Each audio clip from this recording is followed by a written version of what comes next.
Welcome to Gamecock Pod Live. For the next 3 to 4 years, I'll be committed to the University of This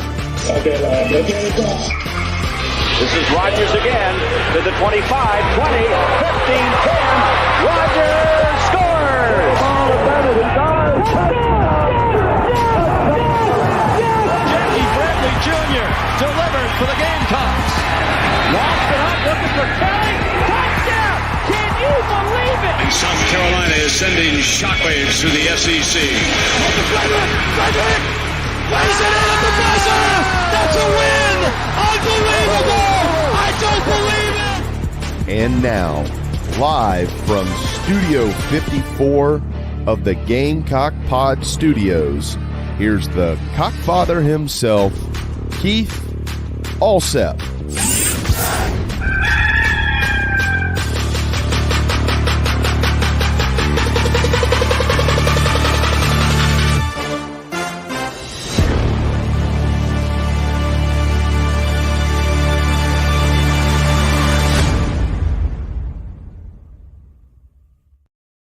All right, everybody, welcome in to Gamecock Pod Live. It is anniversary Wednesday. Today is my 15th wedding anniversary. 15 years ago today, I married the love of my life.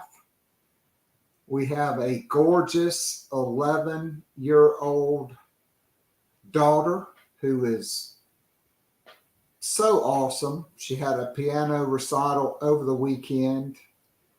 It was magnificent. It broke my heart not to be there. I was somewhere in Texas doing Franklin versus Rogers. Franklin smoked them in 2 games to advance. I'll be hitting the road on Friday for another series. But at any rate, welcome in. My name is Keith Allsep. I am the host of Gamecock Pod Live. Today is May the 8th. This is episode number 1479 as we zero in on 1,500 episodes, which will fall directly in with the annual Summer of Shame. As we all know, recruiting season is coming at the end of the month for the Gamecocks. All right, we've got a great show lined up. Mike Yuva joined me earlier this morning.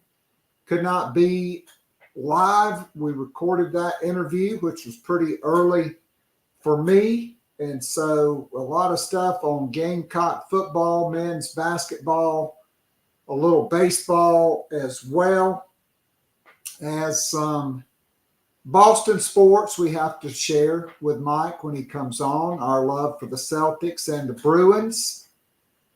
So we talked a little bit about that.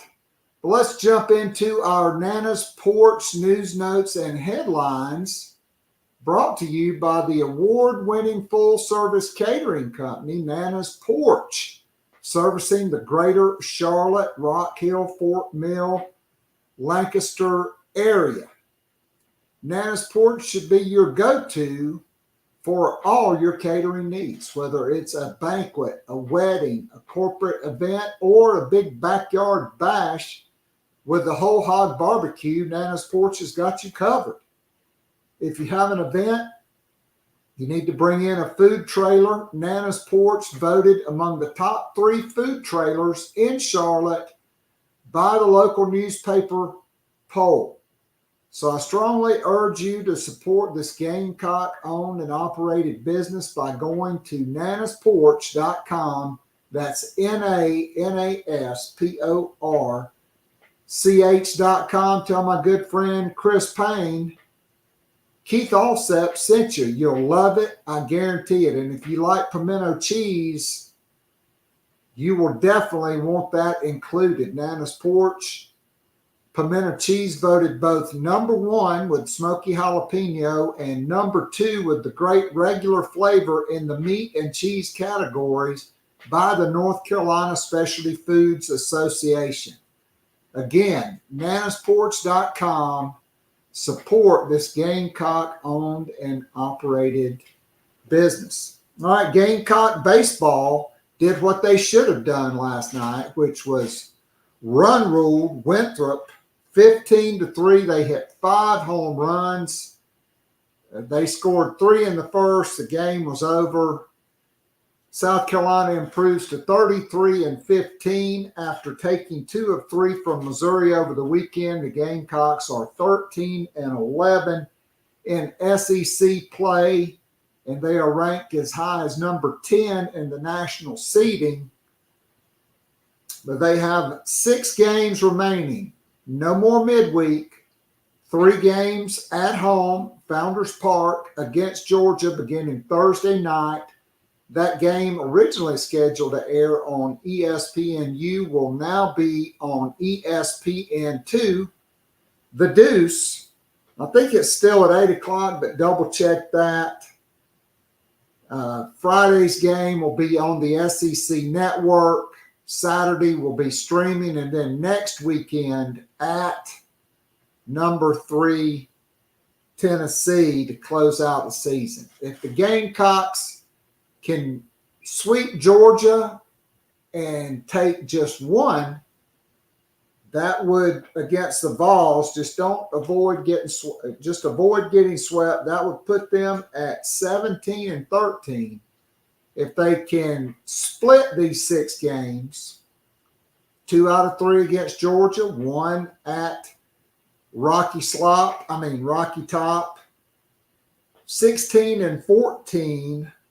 And in SEC play, and that would put you at 36-18.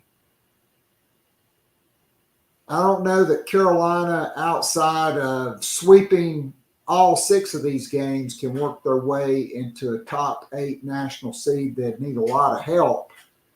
So go out to Founders Park, pack it out Thursday night, Friday, Saturday. Make it a big-time home field advantage for the Gamecocks in their last 3 home games of the regular season. They'll probably host a regional. Well, they will host a regional, barring it going off the rails these last 2 weeks.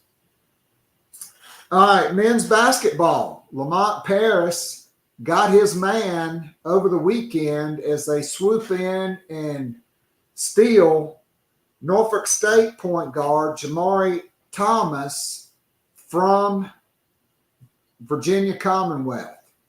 Thomas was the MEAC Player of the Year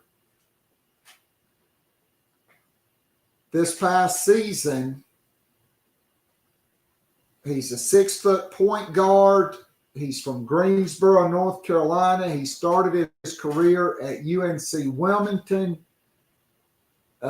where he played in 34 games, started 23. But this past season, he flourished at Norfolk State. He averaged 16.9 points per game, so basically 17 points per game, 4 assists per game. He shot 81% from the free throw line, 38% from the three-point line, over 40% field goals, and he was also the MEAC Newcomer of the Year and was on the all-defensive team in the MEAC. He will have, 1 year of eligibility. So I saw an article on this. It appears that Virginia Commonwealth's Director of Player Personnel, Ahmad Thomas, was pretty upset about this. And on Jamari Thomas's Instagram account, he signed with the Gamecocks. He visited Virginia Commonwealth 2 weekends ago and committed to the Rams, but did not sign any paperwork. South Carolina had been in touch with him. He visited, and is a no-brainer. But Ahmad Thomas threatened Lamont Paris on Thomas's Instagram account, saying, quote, "Count your days, coach LP. I have a feeling that's not going to age very well. All right, the news not all good because on Monday, Paris had the roster set. On Tuesday, 6'6" swingman and one of the most outstanding players in the Kentucky State tournament, Trent Noah, who had signed with the Gamecocks in November, he asked for and was granted his release from his national letter of intent. In all likelihood, he will sign with the Kentucky Wildcats. Mark Pope, the new coach at Kentucky, desperate for players. I'm sure there were back channel communications there. But at the same time, look, if you would have told me after South Carolina signed him, or even after his senior season in the state tournament, if you could swap Trent Noah for Cam Scott, would you do it? My answer would not have been yes. It would have been hell yes.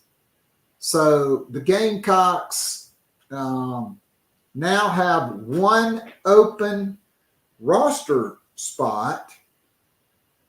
They go from 13 and being complete to 12. The plan is to fill that spot. And so to me, there's three philosophies here. One, you can go for just the best player available, right, to improve your roster.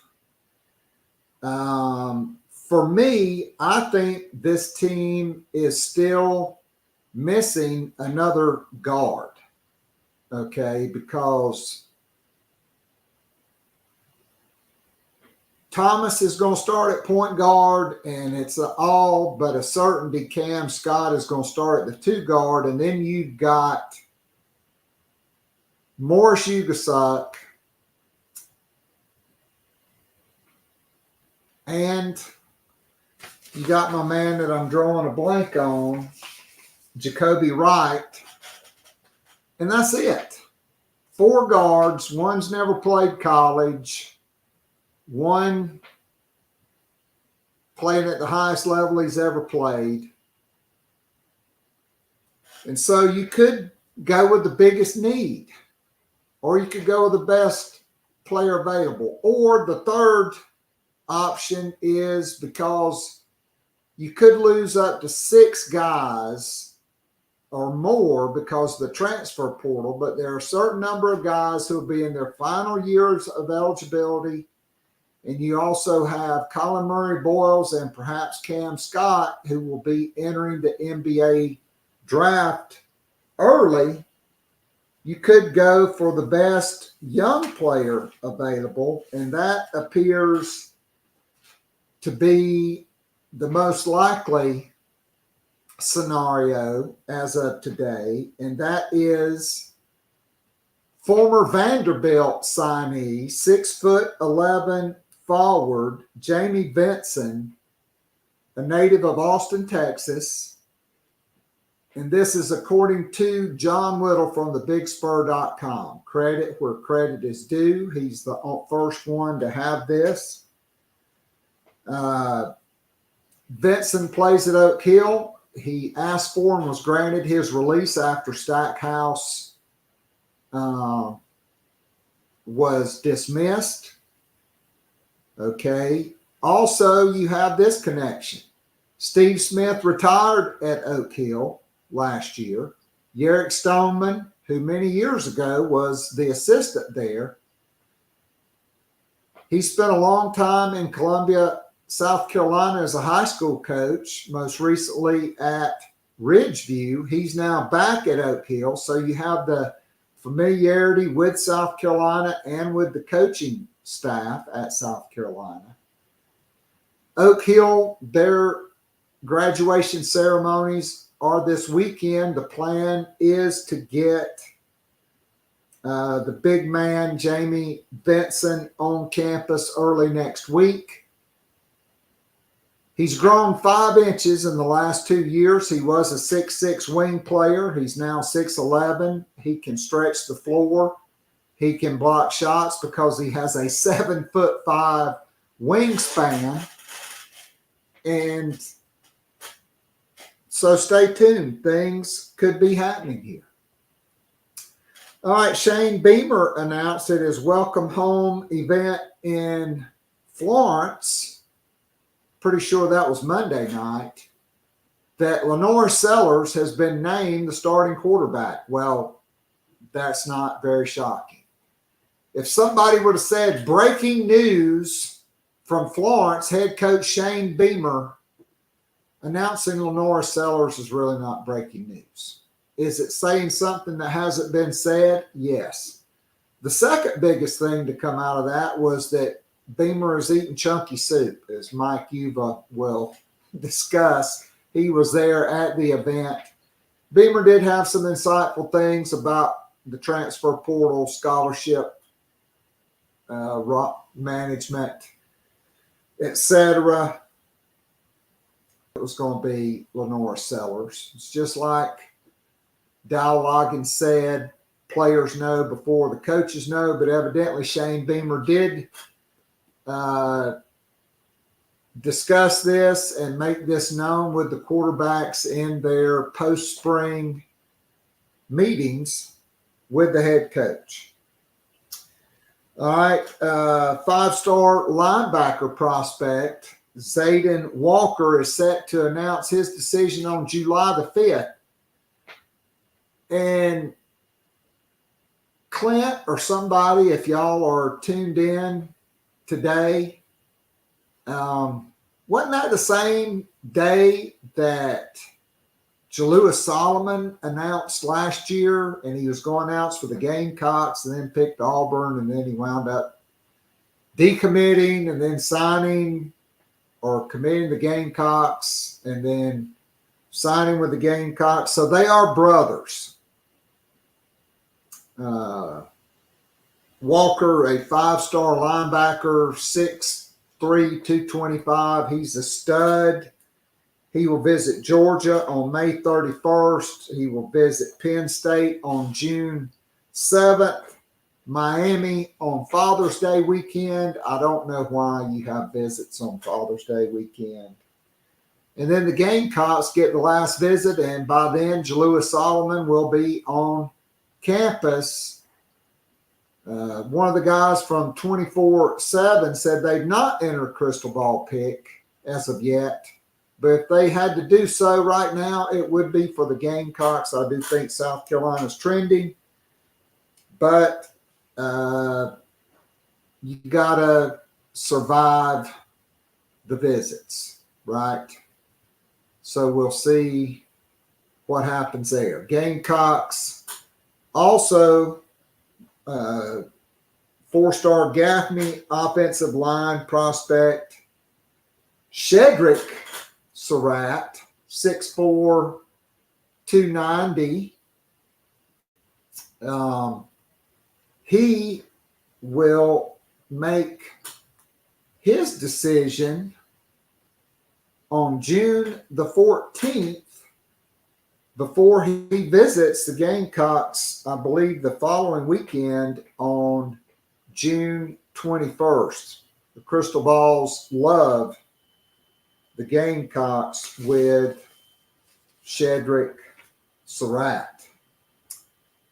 Also, over the weekend, Gamecocks added their third public commitment from the 2026 class as Shane Beamer issued a welcome home. That was for South Point, three-star offensive lineman Anthony Baxter, 6'3", 330. Major props to Hale McGranahan, a frequent guest and friend of the show. He saw this coming before it happened. Baxter came down and told Shane Beamer in person that he was committing to the Gamecocks. He joins four-star quarterback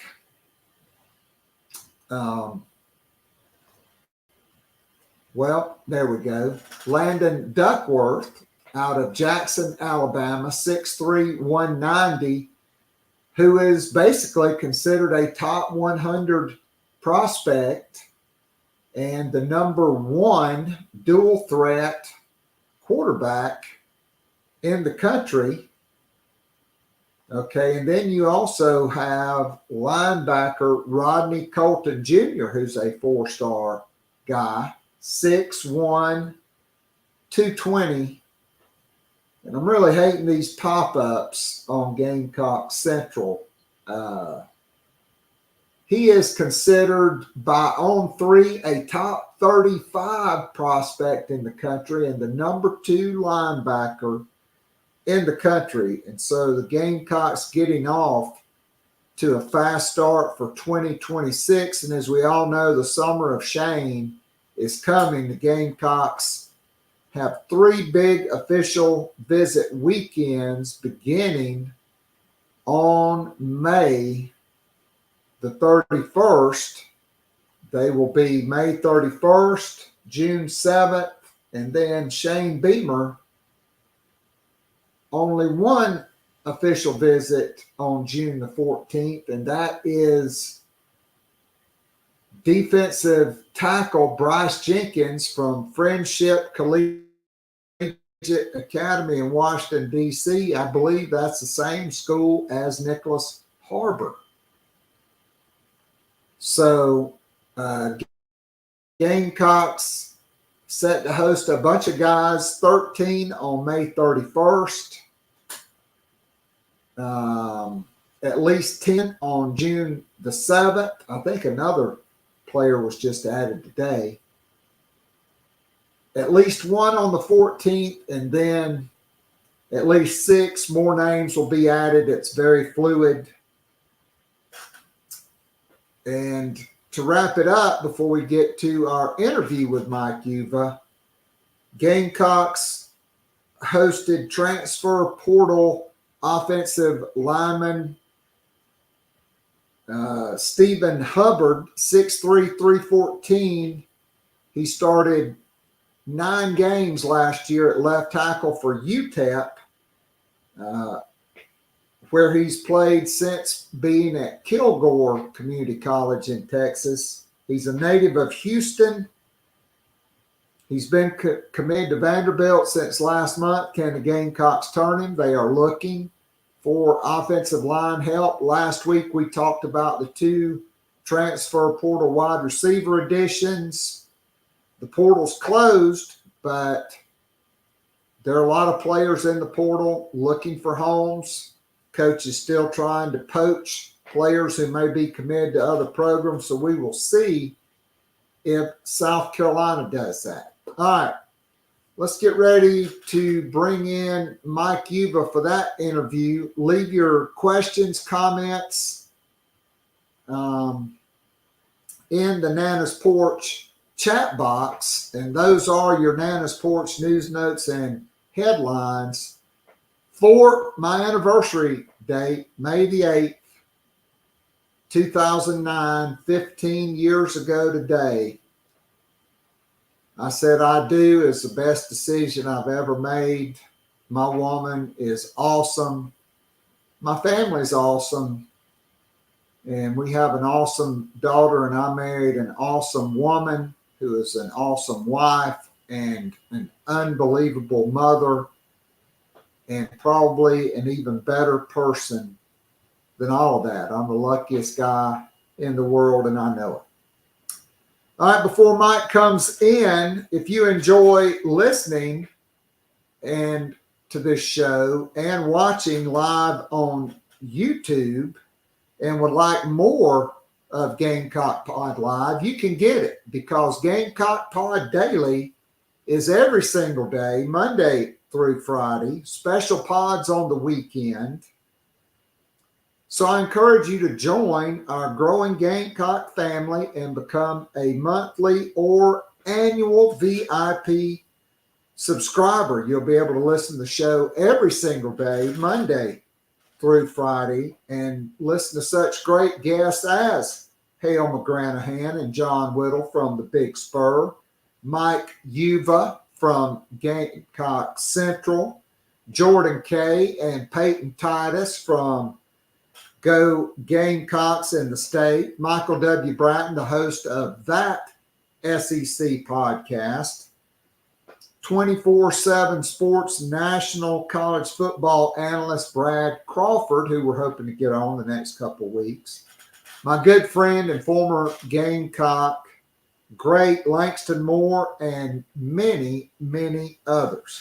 As a VIP subscriber, you can join or listen to our weekly live Zoom call with up to 100 of your favorite Gamecocks and friends. That is the Garnet and Black Town Hall. Takes place on Tuesdays during football season through recruiting season.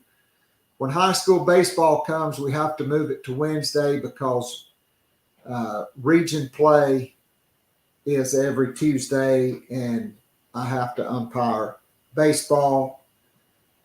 So, again, that is the Garnet and Black Town Hall. Sign up today, and you can join us tonight.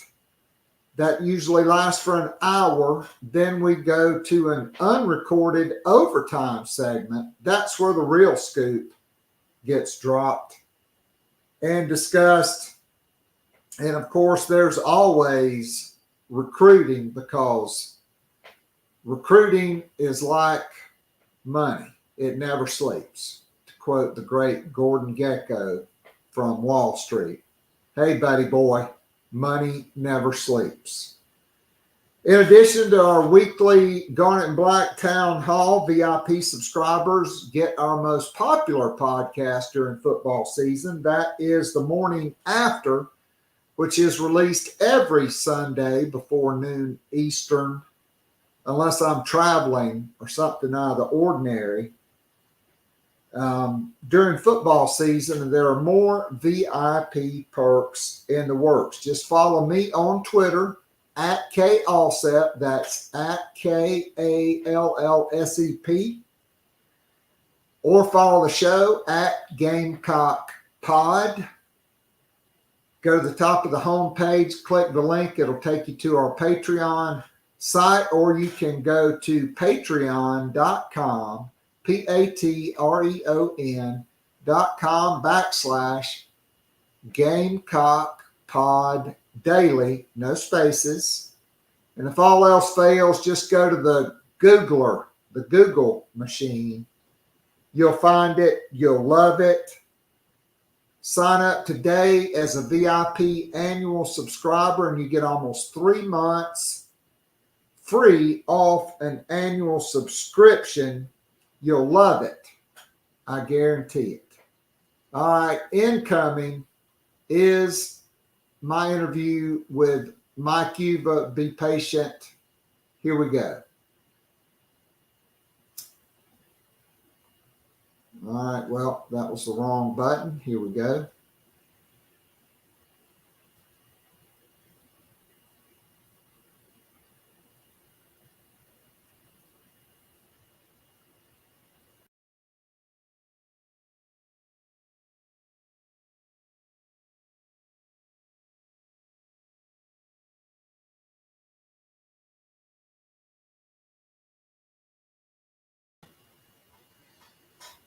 All right, we're waiting for this to start. Hang on.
All right, well, that's embarrassing. We will give me a minute here. All right, so let's talk about something that Mike and I did not talk about.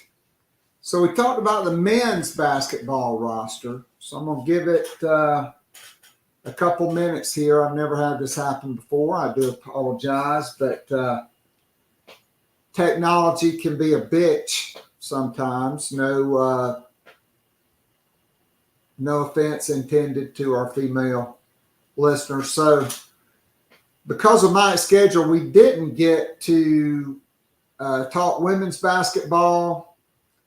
I did want to do that because of the upcoming women's basketball exhibition game between the Las Vegas Aces,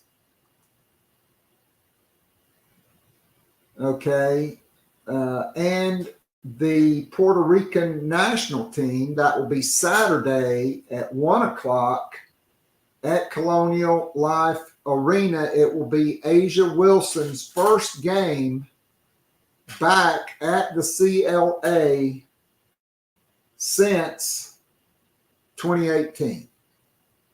I'm pretty sure the Gamecocks were a 4 seed that year, so they probably hosted 2 games, and then they played Baylor, who won the national championship that year. South Carolina's roster was depleted because of injuries to Bianca Cuevas-Moore and the other little transfer portal guard they brought in from Maryland, whose parents were both South Carolina graduates. She got hurt, and then you also had Kayla Davis and Alicia Gray leaving early for the WNBA draft. And so, no, that was 2019. 2018, Asia Wilson, they got beat by UConn. Yep. I think it's in Elite 8. Maybe Sweet 16. Can't remember. All right, but certainly Asia Wilson, she just signed a deal with Gatorade. She's taking the world by storm. And so if you get a chance, go back and watch Asia Wilson and the Aces play on Saturday. All right, so obviously South Carolina would love to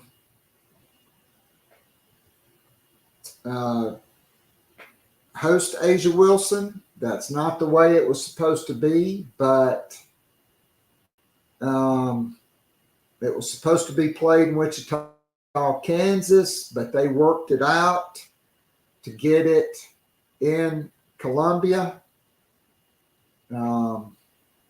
So it's going to be a great event for the greatest player of all time at South Carolina, Asia Wilson. The statue out front says it, so I hope everybody will go out there. So the Gamecocks are the reigning national champs. They've won 2 of the last 3 national championships. They are 110-3.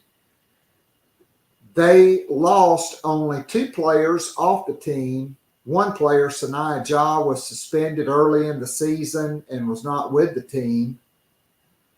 She hit the portal, and then Camila Cardoso, who hit the transfer portal, or not the transfer portal, she was selected number 3 overall in the first round of the WNBA draft by the Chicago Sky.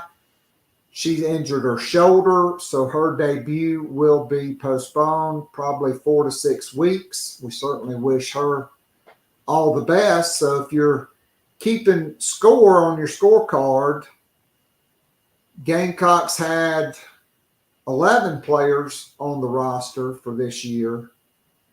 You lose 2, that puts you at 9. You add 3 high school players, 1 enrolled early, 6'6" center Adele Tack, who would have been a McDonald's All-American if she had not suffered the dislocated kneecap. She's going to be 100% real soon, probably by the end of May.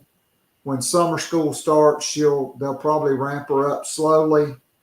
But by the end of summer, she will be in tip-top shape. 2 McDonald's All-Americans will be coming in point guard Madison McDaniel and 6'3" do-it-all, 3-sport sensation, and the MVP of all 3 All-Star games in which she played, Camden's Joyce Edwards, who is still only number 2 by ESPN, but she's clearly the best high school player and probably I know Raven Johnson won that award by Gatorade. I'm thinking Joyce Edwards could be the second Gamecock women's basketball player to be named the National Female High School Athlete of the Year by Gatorade. So, if you're looking at the roster, that puts you at 12 players. Sakima Walker graduated this past weekend.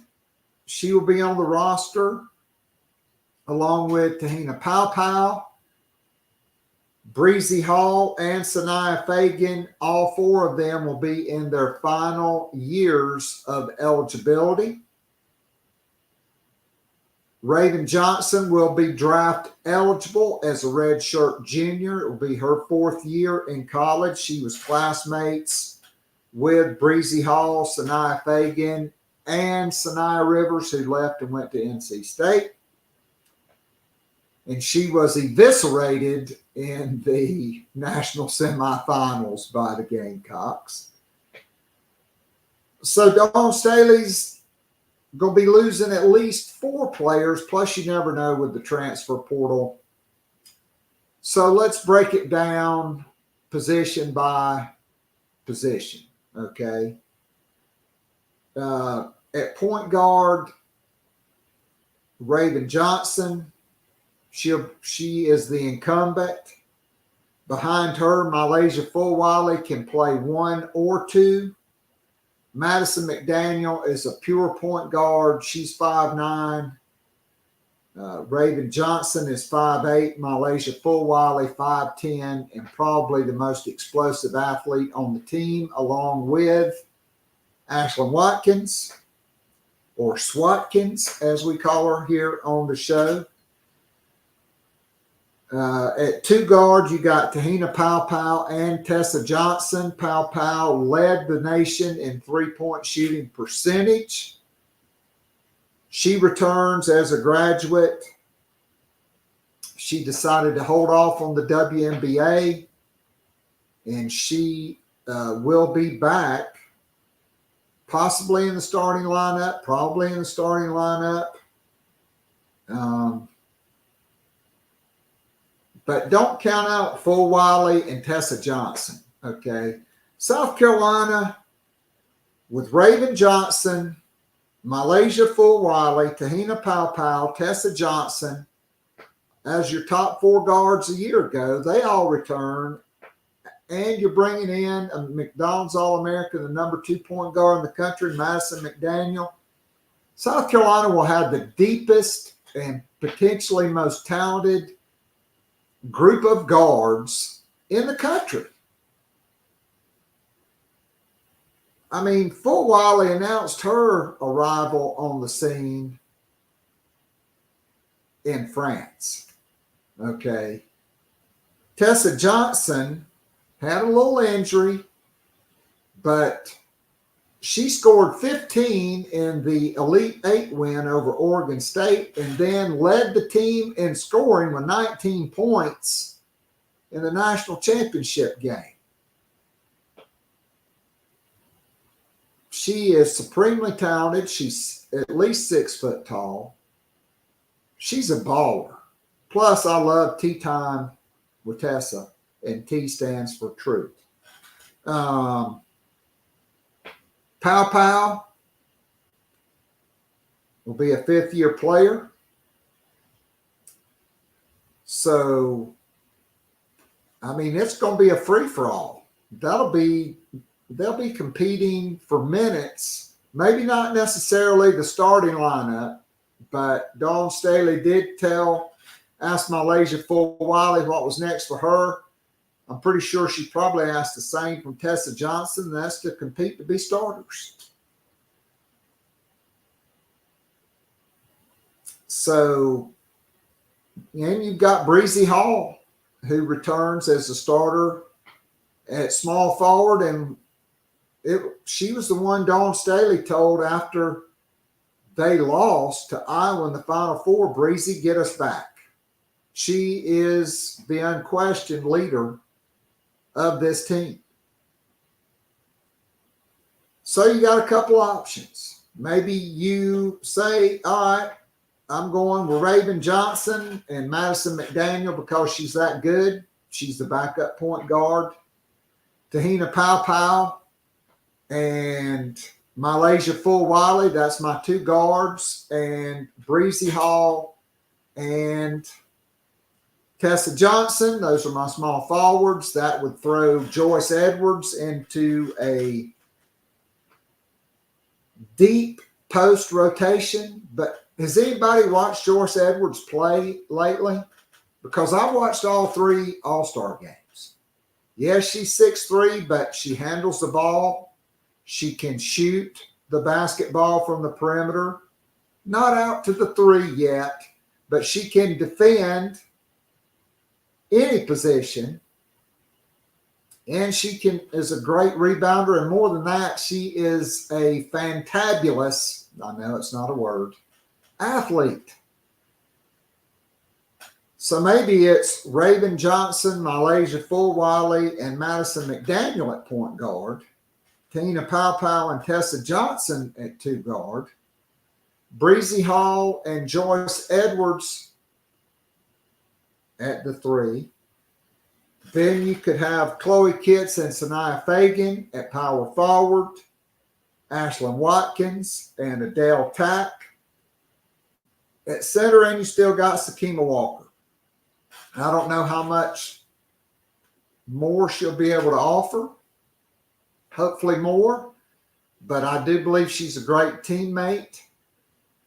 South Carolina, by the way, still has 3 open scholarships for next season. Could they add a player from the transfer portal? Potentially. Kiki Iriafen, they had their sights set on her. She chose to go to Southern Cal. I've heard a couple other names tossed about, but at this point, there's no indication that Dawn Staley plans to add anyone from the transfer portal. But guess what also didn't happen? They didn't lose anybody from the deepest, most talented roster in the country. 12 players, 9 McDonald's All-Americans. And if you count, we add in that Chloe Kitts skipped her senior season and Adele Tack enrolled after an injury, 11 of the 12 players on this roster are McDonald's All-Americans, basically, because there's no doubt in my mind Kitts would have been on that team, and there's no doubt that Adele Tack, who is 6'6", would have been on that team. And so, look, I just named positions, but today you play the best 5 players and then you keep bringing in the best players.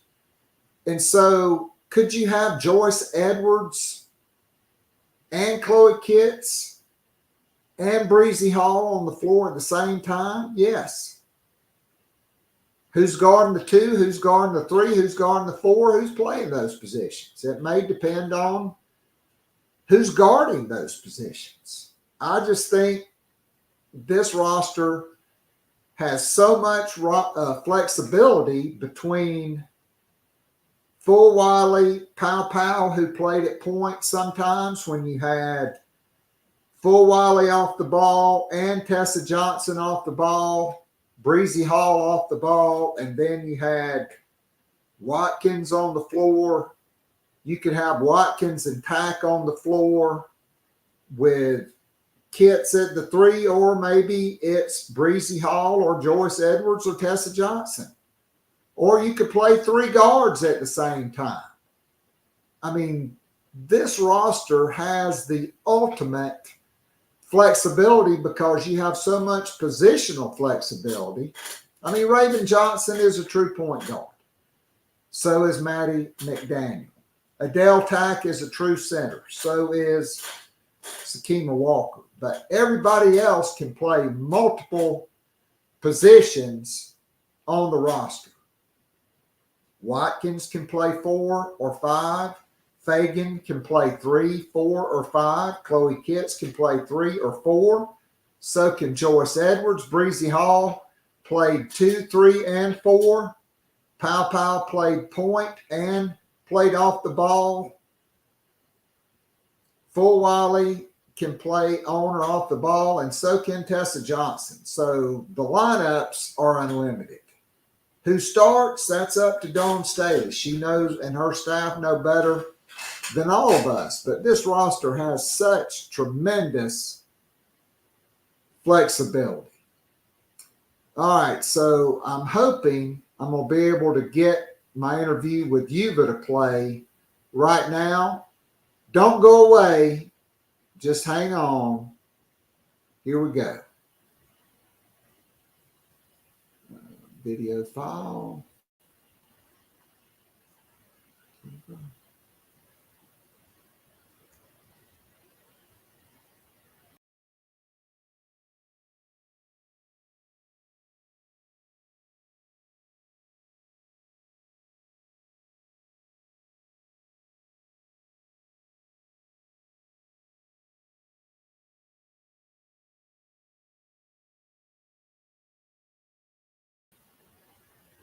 And it's still not playing, which sucks. All right, so I guess I'll just talk about what we didn't talk about. And so you guys that don't care so much for Boston sports. So we talked about baseball. We talked about,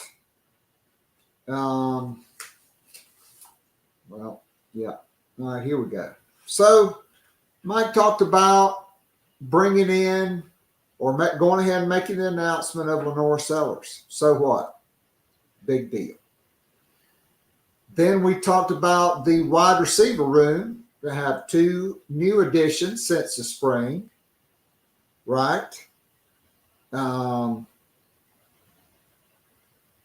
got those 2 dudes in. Vandrevius Jacobs and Dale Von Campbell. They join Amari Huggins-Bruce, Jared Brown, and Gage Larvadane. So you got 5 transfer portal wide receivers. You got 2 freshman wide receivers in Mazeo Bennett and DeBron Gatling. And then you've got some young wide receivers in Tyshawn Russell, Elijah Caldwell, and Nicholas Harbor. And CJ Adams, you can throw him in that mix there. And so it's going to be interesting who ends up being the top 6. It could change. It could change during the season because of injuries, because of younger players making plays and gaining more experience and being more ready to play on offense. At the tight end position, obviously you got Joshua Simon, you got Brady Hunt. I think Michael Smith, who will be in early next month, is probably your next guy. Then you got a bunch of other guys. But to me, I wouldn't be shocked if it's not Maurice Brown. He caught the touchdown in the spring game. He was the special teams player of the spring. He's from Charles Herbert Flowers High School, same school as Desmond Umeozulu. and he's pretty good. So I really like him. We talked about the offensive line and how that could shake out. We talked about Tree Babalade and Josiah Thompson at left tackle. I wouldn't be shocked if Thompson's the starter. He's got to pick up more weight. That's his main goal in the offseason. Tree kind of wore down last year as a true freshman. Hopefully he'll be ready. He could bump to right tackle. I really think at left guard, and Torricelli Simpkins, he's cross-training at center and guard. And you got Marquis Anderson, who is a phenomenal athlete and was the first offensive lineman from last year's class and the only one to arrive for spring practice. He was injured. You hope he can stay healthy. At center, it can be Vershawn Lee. It could be Kamar Bell. It could be Torricelli Simpkins. I kind of think Vershawn Lee takes the reign there. At right guard, you got Trevon Ball. You got Ja'Kai Moore. Kamar Bell could swing there. If Simpkins ends up being your backup center, I think he could be your backup center and your third guard. Or he could start at guard, and then you probably need somebody else to swing. At right tackle, Kason Henry, Aaron Park. If Tree doesn't start at left tackle, maybe he's at right tackle. The big thing, Kason Henry was healthy all spring, so you really like that. I still think, quite frankly, that Luke Doty is the second best quarterback on the squad. I think the wide receiver room continues to grow. I don't really know where he or how he fits in there. But you also got Robbie Ashford, who's bigger than him, who's faster than him, who's probably stronger than him. So that battle rages on. At running back, Rocket Sanders is the most gifted guy physically since George Rogers. And he was an All-American and an All-SEC running back. He was injured last year. He didn't go through the spring. He hurt his knee in the season opener. Then he hurt his labrum. He's going to be healthy now. By the time they start summer, he's 100%. They're going to ramp him up. He'll be ready to roll. But you also love Oscar Attaway. You love Jawan Howell and DJ Braswell. And Fuller is coming in. So you're stacked on offense. Mike and I agreed that on defense, the most improvements clearly in the front. It's at the edge position with JT Gear being healthy, Dylan Stewart coming in, Dez Umeazulu adding another year, Kyle Kennard, Gilbert Edmond, Brian Thomas Jr. up to about 250 pounds now. All those guys, and most of those guys look like basketball power forwards. They're all 6'5", 6'6", 240 to 260, and they can all run. And some of them can play standing up in space or with their hand in the dirt. You've also got Elijah Davis as well. On the interior, you got Tonka Hemingway, Boogie Huntley, TJ Sanders, Nick Barrett. All those guys are back.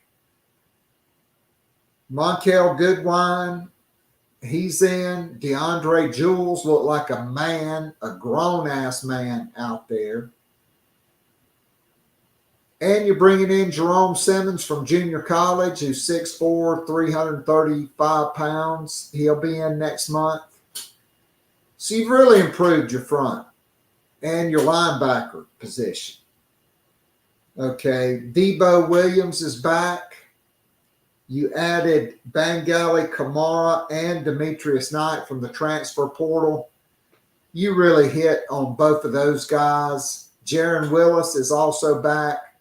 Bam Martin Scott played the best football of his career over the last month of the season. He could play that hybrid position where you stay in the flex nickel. I also think Kyle Kennard can play it. I know Dylan Stewart can play it. Gilbert Edmond can play it.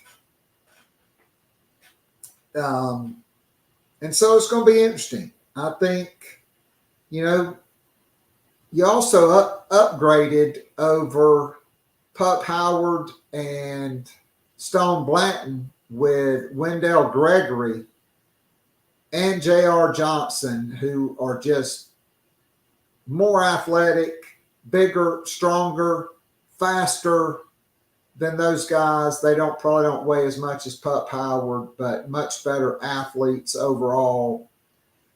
And certainly a lot better than Stone Blanton athletically. So you tremendously improved in your front six. We really didn't talk about the secondary, although it's pretty much set.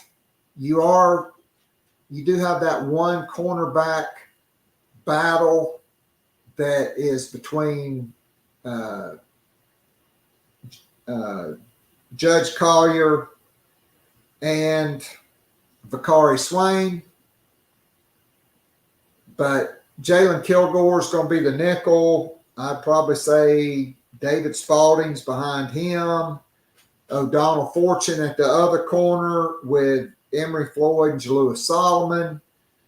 DQ Smith and Nick Emanwari return at safeties. Gerald Kilgore and Peyton Williams probably back them up because my man from Pennsylvania hit the transfer portal, number 18. He wasn't going to play much. Keenan Nelson Jr. So that pretty much tells me Gerald Kilgore and Peyton Williams are the backup at safeties, and he's not going to figure in at nickel because Jalewis Solomon could be the backup there. He could be the backup at the corner. And so, man, you got a lot of players, but you got a tough-ass schedule, and you got to win some swing games to get back to a bowl, and you do have a freshman quarterback, even though he played in a few games last year. We talked about the men's basketball roster. We talked about the swap of Trent Noah for Cam Scott. You added Jordan Butler, 7 foot, 230 pound South Carolina native, Nick Pringle, and Jamari Thomas. And you are still in business for another player. Okay, we talked about the 6'11" kid who signed with Vanderbilt, Jamie Vinson, how he could figure in. But basically, your starting five, I think, is set. Okay, it's going to be Jamari Thomas at point guard, Cam Scott at 2 guard, Zachary Davis at the 3, the notorious CMB Colin Murray Boyles at 4, and Nick Pringle at the 5. You got Miles Studi to play the wing. You got Morris Ugasuk and Jacoby Wright off the bench at guards.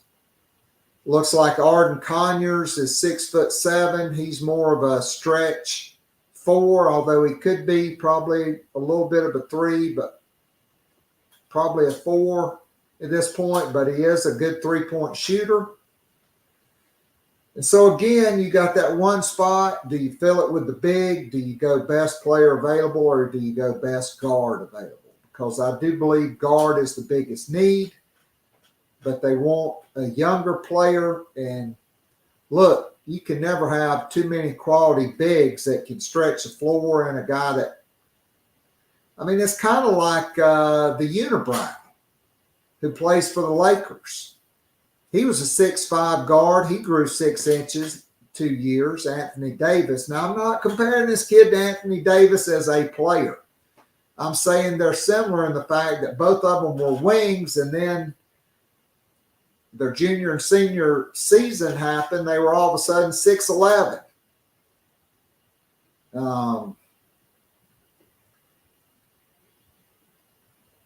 You still got Oku Federico, who's 6'9". I think he's a combo forward. He can put it on the floor. He can drive and score. He can shoot the three.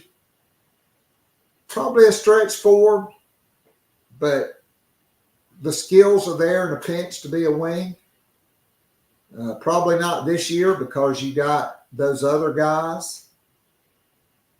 So you got a lot of versatility. You are kind of light in the backcourt. Only 4 players, 2 of whom have never played in the Southeastern Conference, and 1 of whom's never played college basketball, but he is an elite recruit. All right, so let's try one more time to get my interview with Mike Uva. All right, here we go.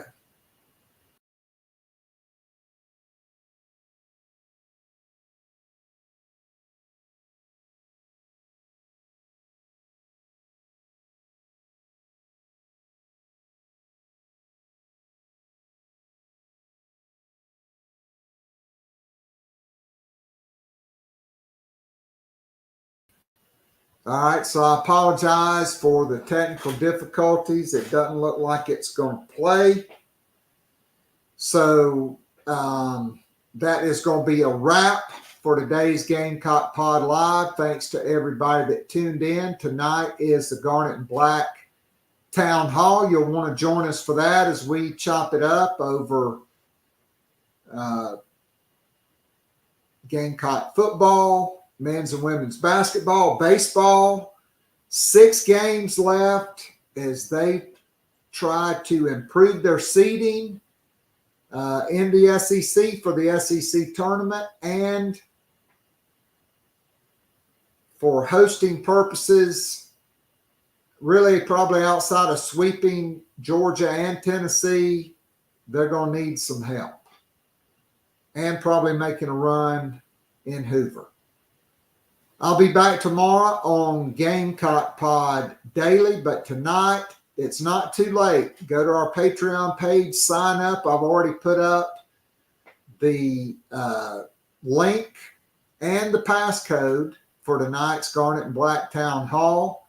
Sign up today. You can get 7 days free. Join us for the Garnet and Black Town Hall. You'll love it.